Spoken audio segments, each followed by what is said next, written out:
Hi everyone, I'm Corey Joe Humphreys or CJ, and welcome to Commander class. In today's class we will be talking about the 3-color cards, or the tri-cards as they also known as. When it comes to this class, there is usually two different versions of them. There are the Shards and the Wedges. Today we will be talking about the Shards, and next week we'll be talking about the Wedges. So in this episode I will be talking about each individual Shard, and when it comes to Shards there is a primary color and then two secondary colors. So I will say that, and then I will give a few cards that are good as commanders in that shard color, and then I will talk about planeswalkers that will also be in those shard colors as well. The first shard I will be talking about today is green, white, blue, and it is also known as Bant. The primary color of Bant is white, with green and blue being the secondary colors. When it comes to banned cards, some of the most known or most played commanders are these. Tulane Teller of Tales. For 2 green, white and a blue you get a legendary creature, human druid, that is a mythic. It has vigilance. Whenever you cast a creature spell, draw a card, then you may put a land card from your hand onto the battlefield. Tap 3 and it, return target creature you control to its owner's hand, and it is a 2/4. Derevi, Imperial Tactician. For a green, white and a blue you get a legendary creature, bird wizard, that is a mythic. It has flying. Whenever Derevi Imperial Tactician enters the battlefield, or a creature you control deals combat damage to a player, you may tap or untap target permanent. For 1 green, white and a blue, put Derevi into the battlefield from your command zone, and it is a 3/2. Arcadus the Strategist. For 1 green, white and a blue you get a legendary creature, Elder Dragon, that is a mythic. It has flying and vigilance. Whenever a creature with defender enters the battlefield under your control, draw a card. Each creature you control with defender assigns combat damage equal to its toughness rather than its power, and can attack as though it didn't have defender, and it is a 3/5. And when it comes to the bank commanders, there are 2, and 1 is playable as commander, and here they are on screen now. Estrid the Masked. For 1 green, white and a blue you get a legendary planeswalker, Estrid, that is a mythic. It starts on 3 loyalty. It has +2, untap each enchanted permanent you control. -1, create a white aura enchantment token named Masked attached to another target permanent. The token has enchant permanent as totem armor. -7, put the top 7 cards of your library into your graveyard.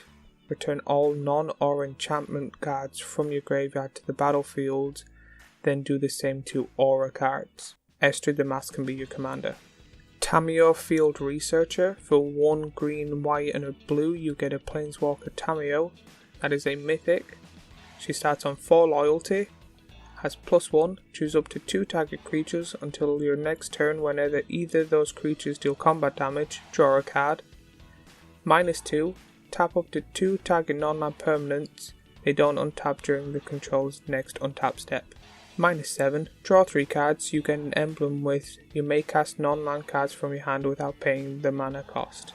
The second shard I will be talking about today is white, blue, black. The primary color is blue and the secondary colors are white and black. And this shard pairing is known as Esper. When it comes to commanders, here are 3 really good examples of Esper commanders. Zur the Enchanter.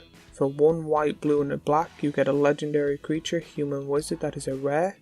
It has flying. Whenever Zur the Enchanter attacks, you may search your library for an enchantment card with mana value 3 or less and put it on the battlefield and shuffle, and it is a 1/4. Send Triplets. For 2 white, blue and a black you get a legendary artifact creature, human wizard, that is a mythic. At the beginning of your upkeep, choose target opponent. This turn that player can cast spells or activate abilities and plays their hand revealed. You may play lands and cast spells from that player's hand this turn, and it is a 3/3.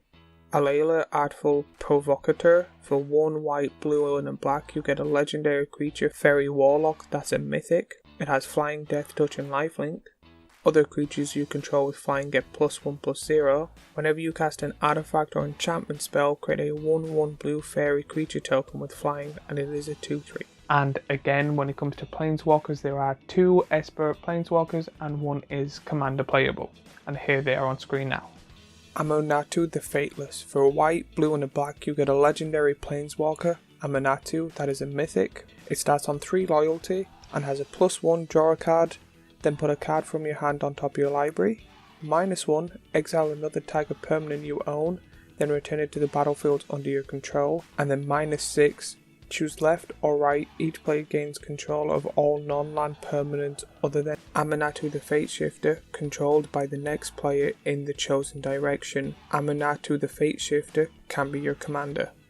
Darkon Shadow Slayer. For white, blue and a black you get a legendary Planeswalker Darkon, that's a mythic.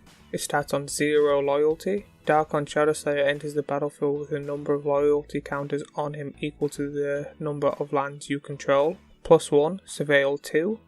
-3, exile target creature. And -6, you may put an artifact card from your hand or graveyard onto the battlefield. Third one we will be talking about today is blue, black, red, also known as Grixis. The primary colour is black and the secondary colours is blue and red. When it comes to really good Grixis commanders, here are 3 on screen right now. And Halo the Painter. For blue, black and red you get a legendary creature, Vampire Assassin, that is a mythic.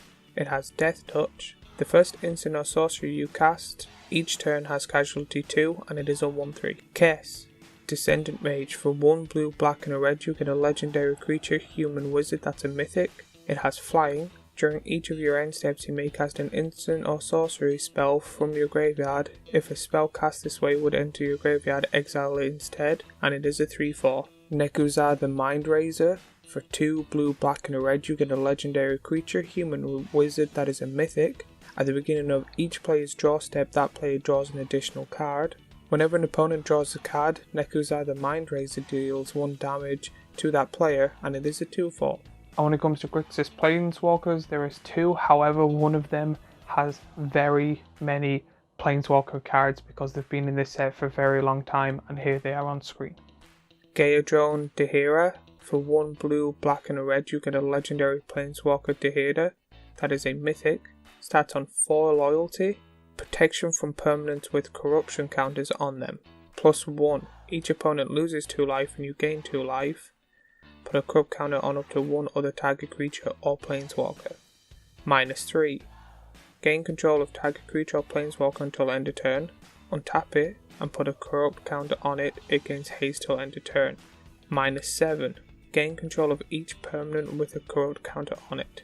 Nicobolus Godfarer. For 4, a blue, a black and a red you get a legendary Planeswalker Bolus, that is a mythic. It starts on 7 loyalty. +2, target opponent exiles cards from the top of their library until they exile a non-land card until end of turn. You may cast that card without paying this mana cost. +1, each opponent exiles 2 cards from their hand. -4, Nicobolus Godfarer deals 7 damage to target opponent, creatures an opponent controls, or planeswalkers an opponent controls. -12, exile each non-land permanent your opponent controls. Next we'll be talking about black, red, green, and the primary colour is red and the secondary colour is black and green. As you can tell, there is a theme going on in each one of them, and this is also known as Jund. And when it comes to Jund commanders, here are 3 on screen now. Shattergang Brothers. For 1 black, red and a green you get a legendary creature, Goblin Artificer, that is a rare. It has tap 2 and a black, sacrifice a creature, each other player sacrifices a creature. 2 and a red, sacrifice an artifact, each other player sacrifices an artifact.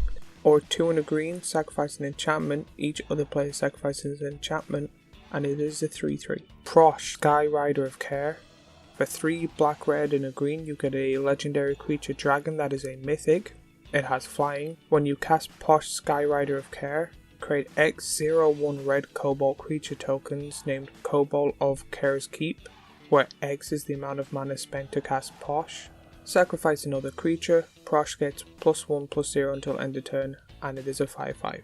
Corvold, Fade Curse King. For 2 black, red and a green you get a legendary creature, Dragon Noble, that is a mythic. It has flying. Whenever Corvold Fade Curse King enters the battlefield or attacks, sacrifice another permanent. Whenever you sacrifice a permanent, put a 1/1 counter on Corvold and draw a card, and it is a 4/4. And this time when it comes to Planeswalkers, there is only 1 and they are currently dead. I know in this series I don't really talk about the lore or the story, I just focus on the commander game itself, but I thought that would be a good little intake to put in as well, so here he is on screen now. Lord Windgrace. For 2 black, red and a green you get a legendary Planeswalker Windgrace, that's a mythic. It starts on 5 loyalty. +2, discard a card, then draw a card. If a land card was discarded this way, draw an additional card. -3, return up to 2 target land cards from your graveyard to the battlefield. -11, destroy up to 6 target non-land permanents, then create 6 2/2 green cat warrior creature tokens with Forest Walk. Lord Windgrace can be your commander. And then finally, when it comes to the shards, we will be talking about red, green and white, also known as Naya. The primary colour is green, and then the secondary colours is red and white. And here are a few of the commanders in Naya on screen now. Gerard Conclave Exile. For 2 red, green and a white, you get a legendary creature, Human Shaman, that is a mythic. When Gerard Conclave Exile enters the battlefield, create a 4/4 green rhino creature token with trample. When Gerard attacks Populate, the token enters the battlefield tapped and attacking, and it is a 2/5. Atla Palani Nest Tender. For 1 red, green and a white, you get a legendary creature, Human Shaman, that is a mythic.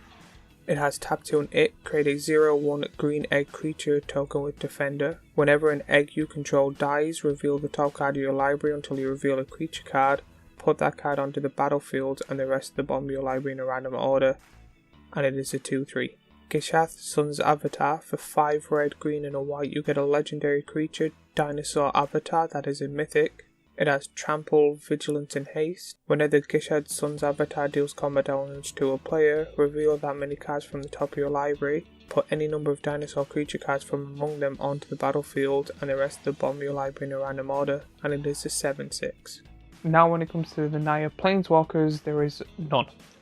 But hopefully this time next year, or Christmas 2023, there will be a set that there is a Planeswalker that could potentially be commander playable, and also finally get 3 colours, because I think, and I could be wrong here, they have 2 cards that make up Naya with 2 colour pairings. So if I'm wrong, please let me know in the comments down below.